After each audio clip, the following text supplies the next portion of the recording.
Assalamualaikum warahmatullahi wabarakatuh. Perkenalkan, nama saya Yuga Fajar Purnama. Saya mahasiswa PPG PGSD Unisula tahun 2026. Saya kelas B. Saya membuat video ini untuk memenuhi tugas dari Pak Avandi, mata kuliah pembelajaran mendalam. Di sini saya akan mempresentasikan mind mapping mengenai pendekatan pembelajaran mendalam. Apa sih pembelajaran mendalam itu? Pembelajaran mendalam atau deep learning bukan sekedar menghafal materi untuk ujian, melainkan proses di mana siswa mampu menguasai inti dari suatu ilmu dan menerapkan dalam situasi yang baru. Di sini bagi seorang guru, memahami karakteristik ini sangat penting untuk mengubah suasana kelas dari pasif menjadi aktif. Di sini guru dituntut untuk ikut berpartisipasi, ikut menjadi fasilitator peserta didik agar suasana di dalam kelas menjadi aktif dan tidak pasif. Yang pertama mengenai konsep pendekatan pembelajaran mendalam, yaitu deep learning approach dalam konteks pendidikan berarti pendekatan belajar yang berfokus pada pemahaman mendalam terhadap materi, bukan hanya sekedar di permukaan, bukan hanya sekedar menghafal, dan bukan hanya di permukaan atau surface learning. Di sini surface learning merupakan kurang mendalam. Jadi surface itu hanya berada di permukaan, sedangkan deep learning sudah mendalam. Jadi deep learning bisa dikatakan sebagai pembelajaran yang berkesadaran, bermakna, dan menggembirakan. Nanti kita bahas di poin keempat, yaitu prinsip pembelajaran mendalam. Kemudian yang kedua, dalam proses pembelajaran terdapat pengalaman belajar. Ada 3 pengalaman belajar yang di dalam pembelajaran mendalam ini. Yang pertama yaitu memahami, yang kedua mengaplikasikan, dan yang ketiga merefleksi.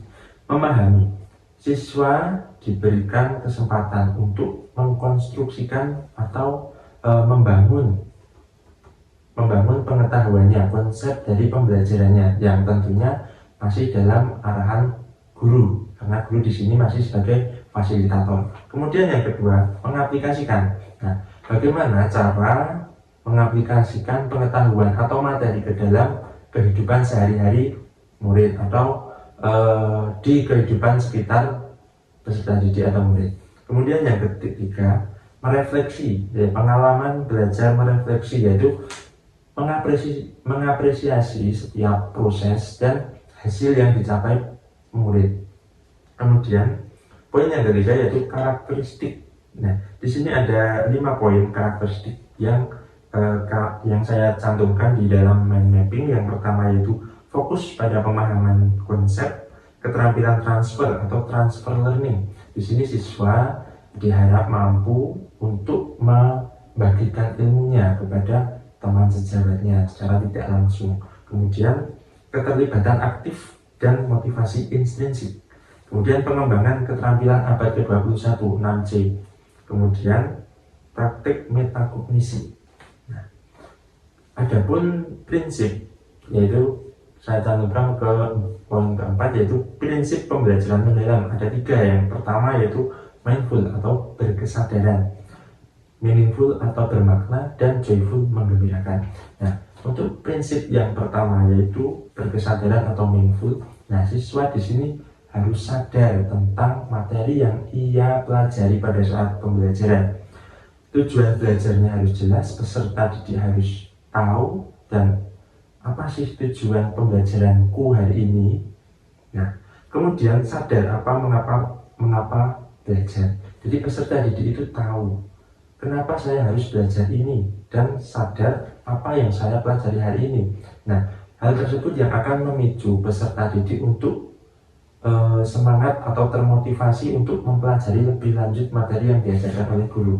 Kemudian refleksi proses belajar. Guru peka terhadap kebutuhan murid. Untuk berkesadaran atau mindful, guru harus sadar terhadap kebutuhan murid. Kenapa? Karena kebutuhan murid itu berbeda-beda atau berdiferensiasi. Nah, di sini agar murid bisa mendalami materi yang diajarkan oleh guru harus paham apa yang dibutuhkan murid terkait media pembelajaran, entah itu audio visual atau auditory. Guru harus paham karakteristik anak tersebut. Kemudian prinsip yang kedua yaitu bermakna atau meaningful.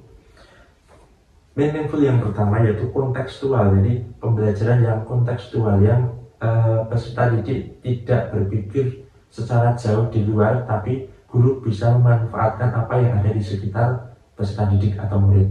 Nah, di sini dapat juga guru menautkan materi dengan pengalaman langsung, entah itu pengalaman murid, pengalaman teman, pengalaman yang sudah dilalui. Kemudian berpikir kritis. Di sini di pembelajaran mendalam ini siswa dituntut untuk berpikir kritis terhadap materi yang diajarkan oleh guru. Tentunya ada beberapa cara, dengan pertanyaan tematik dari guru, dengan media yang menarik, dengan materi-materi yang diajarkan oleh guru, dengan gaya bahasa guru yang membuat peserta didik tergugah untuk bertanya atau ingin tahu apa materi yang diajarkan oleh guru. Kemudian pemecahan masalahnya. Di sini pembelajaran mendalam seringkali kita kaitkan dengan apa yang ada di sekitar peserta didik di kehidupan sehari-hari, sehingga peserta didik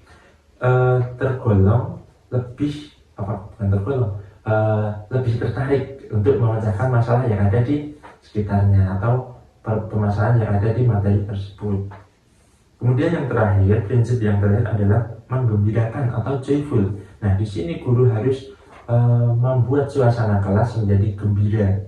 Nah, ketika gembira, suasana kelas menyenangkan, murid akan antusias dan akan tertarik untuk mempelajari materi yang diajarkan guru. Murid aktif dan antusias, tantangan termotivasi. Nah, tantangan motivasi bagi guru harus bisa memotivasi peserta didik untuk terus belajar mengenai materi tersebut, tertarik dengan pembelajaran, dan tentunya mendalami apa yang ia pelajari.